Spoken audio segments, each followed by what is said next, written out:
Hello friends, आप सबका स्वागत है जी अपना इंश्योरेंस के यूट्यूब चैनल पे।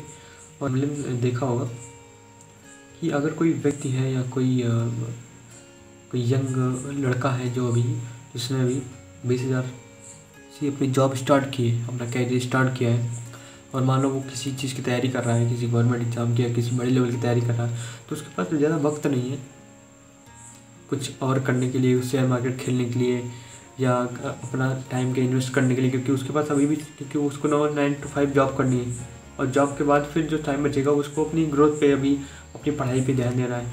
तो जैसा कि हम लोग यहाँ देखते हैं, कैलकुलेटर पे ले चलते हैं कि जैसे कोई बंदा है जो 20,000 कमा रहा है, और जो नियम होता है ये होता है कि अपना 10% तो हमें जो सैलरी मिली आ रही है उसका 10% तो हमको इन्वेस्ट ही कर देना है कहीं ना कहीं।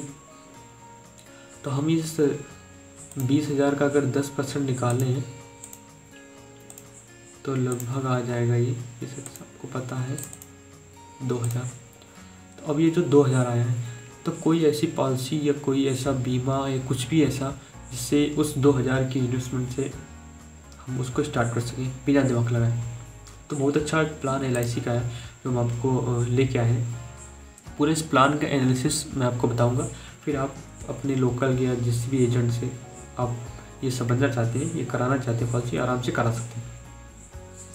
यहाँ पे मैंने लिया हुआ है, आप इसे देख पा रहे होंगे।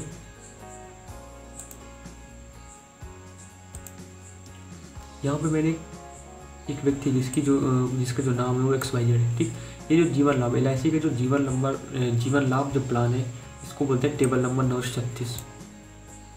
LIC का ये टेबल नंबर 936 है, ठीक।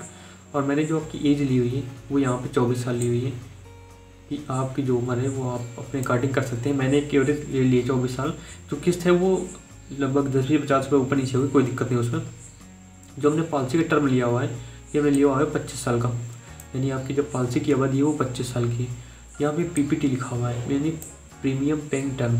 जो आपको पॉलिसी जमा करना है वो सिर्फ आपको 16 साल जमा करना है, सिर्फ आपको 16 साल ही उसका प्रीमियम देना है, ठीक। दो बातें क्लियर हो गई कि जो आपकी पॉलिसी है वो 25 साल की है, जो प्रीमियम देना है वो 16 साल देना।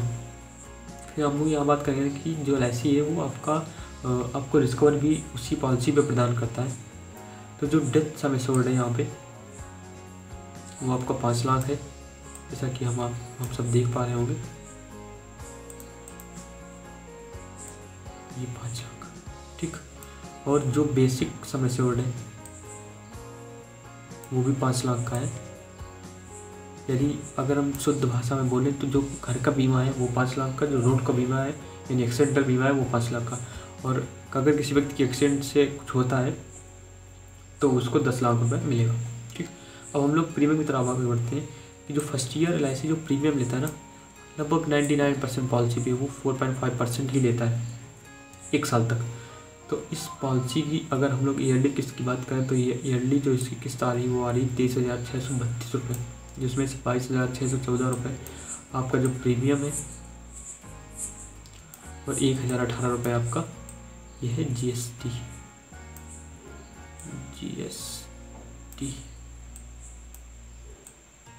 ठीक। यहाँ पर GST सेम कंडीशन आपके लिए हाफ ईयरली पे आ गई। हाफ ईयरली आपकी किस्त आ रही 11,937 रुपये, जिसमें से 11,423 रुपये आपके प्रीमियम और 514 रुपये आपका GST 4.5% के अकॉर्डिंग। उसी अकॉर्डिंग ये जो क्वार्टरली यानी 3 महीने में आपको 6,029 रुपये देना पड़ेगा। 5769 रुपये आपकी आपका जो प्रीमियम है वो है, 260 रुपये आपका GST है। हम यहाँ देख पा रहे हैं कि जो मंथली से हम लोग जो देख रहे थे, आपका ये आ गया मंथली, कि मंथली आपको 2,010 रुपये पे करने पड़ेंगे विद GST, जिसमें से 1,923 रुपये की किस्त हो जाएगी और 27 रुपये आपका प्रीमियम वो GST हो जाएगा। यही ईयरली मोड के एवरेज की बात करें तो आपको लगभग 64 रुपये देना पड़ रहा है पढ़ने के हिसाब से। अब 1 साल बाद क्या होता है कि 1 साल बाद आपका जो GST है वो कम हो जाता है, टैक्स 2.25%, जस्ट आधा हो गया। अब यानी 16 साल आपको प्रीमियम देना है, जिसमें से 1 साल आप देंगे 4.5% GST के अकॉर्डिंग, बाकी बचे शेष 15 साल आप देंगे 2.25% के अकॉर्डिंग। तो ईयरली जो किस्त आ रही है वो आ रही है आपके 23,123 रुपये। हाफ ईयरली किस्त आ रही है आपकी 11,680 रुपये, क्वार्टरली किस्त आपकी आ रही 5,899 रुपये, और जो मंथली किस्त आ रही वो आ रही है 1966 रुपये, कुछ कम हो गई क्योंकि जीएसटी यहाँ पे आधा हो गया। ठीक, ईयरली की बात करें मोड की पर डे के हिसाब से 33 रुपये। इस प्रकार कुल मिला के आपका जो प्रीमियम जमा हो रहा है वो जमा हो रहा है 3,70,477 रुपये इसके अकॉर्डिंग। आपकी एज अगर ऊपर नीचे है, आपकी एज 20 है, आपकी एज 29 है, आपकी एज 27 है, तो थोड़ी सी 10-20-50 रुपये ऊपर नीचे किस्त होती है, उसका जो प्रीमियम होगा वो होगा। ठीक, फाइनली हम लोग अब ये बात देख लेते हैं कि कितना मिलेगा। जैसा कि हमने स्क्रीन पे दे रखा है, approximate return at the maturity time, जो आपको इससे वो 5 लाख मिल रहा है, जो बोनस 5,87,500 मिल रहा है, FAB आपको 2,25,000 मिल रहा है। इस प्रकार जो टोटल अप्रॉक्सीमेट रिटर्न है वो आपका है लगभग 13,12,500 रुपये। ठीक, यहाँ पे